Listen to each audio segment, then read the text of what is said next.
Chapter 19 Safe for Democracy The United States and World War I, 1916 to 1920. Part 1 and 2.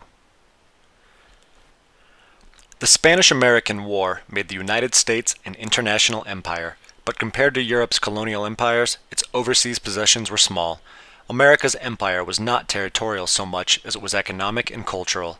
At the start of the 20th century, the world's economy was already highly globalized, and although Britain still dominated world finance and its currency dominated world trade, the United States was the leading industrial power.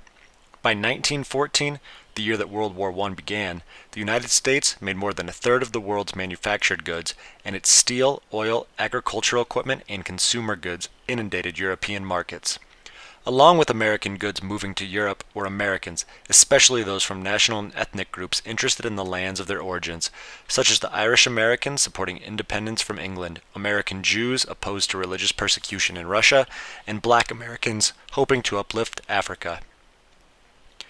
America's increasing economic and cultural connections with the world led to elevated American military and political involvement. Between 1900 and 1920, many of the principles that guided American foreign policy for the rest of the 20th century were formed, such as the open door policy that American trade, investment, information, and culture should flow freely to the other nations and markets.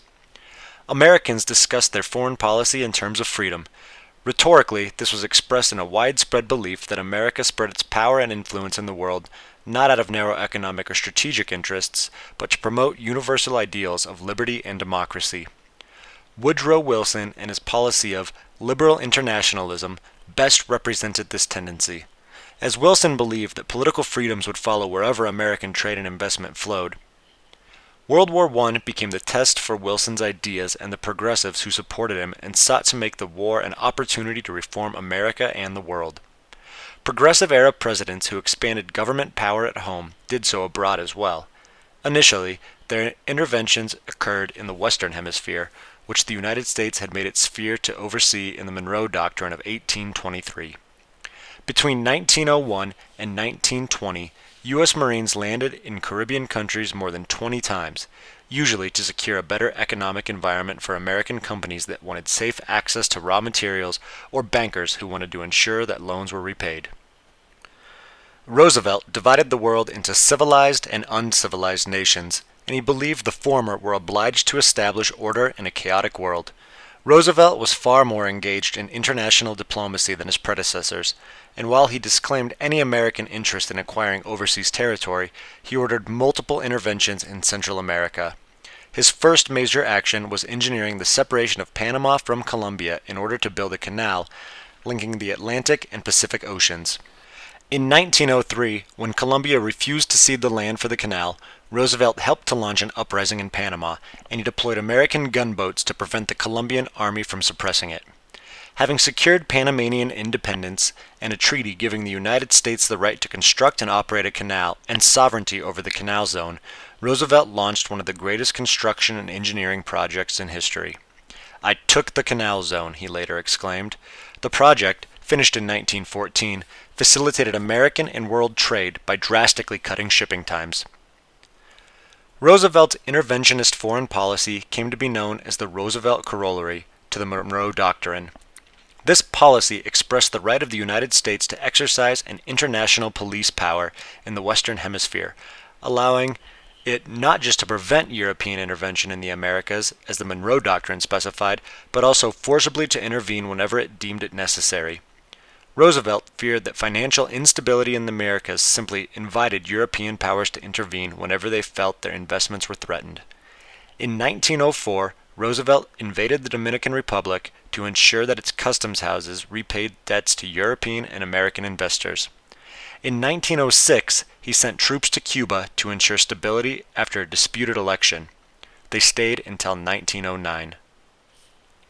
President Taft sent Marines to Nicaragua to protect a government friendly to American economic interests, but he emphasized economic investments and loans from banks rather than direct military intervention as the best means to spread American influence. This policy, known as dollar diplomacy, took shape in Taft's efforts to shape the economies of Honduras, Nicaragua, the Dominican Republic, and even Liberia.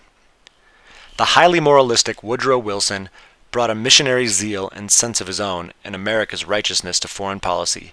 He made William Jennings Bryan, an anti-imperialist, his Secretary of State, and he repudiated dollar diplomacy and promised to respect Latin American independence and free it from economic domination.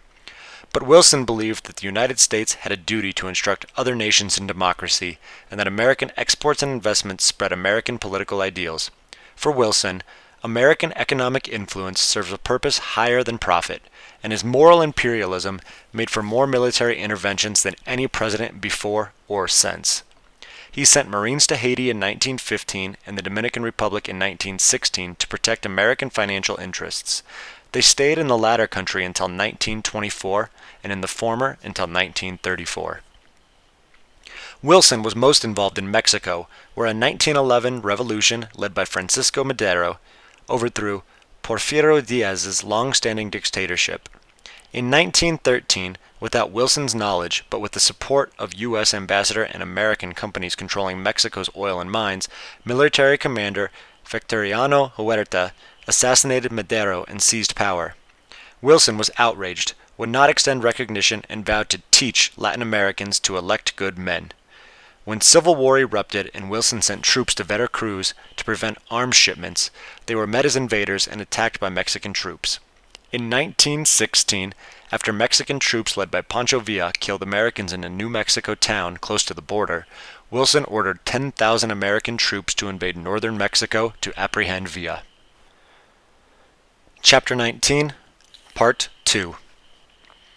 In June 1914, the assassination in Bosnia of Archduke Franz Ferdinand, heir to the throne of the Austro-Hungarian Empire, started a chain of events that engulfed Europe in the most devastating war the world had yet seen.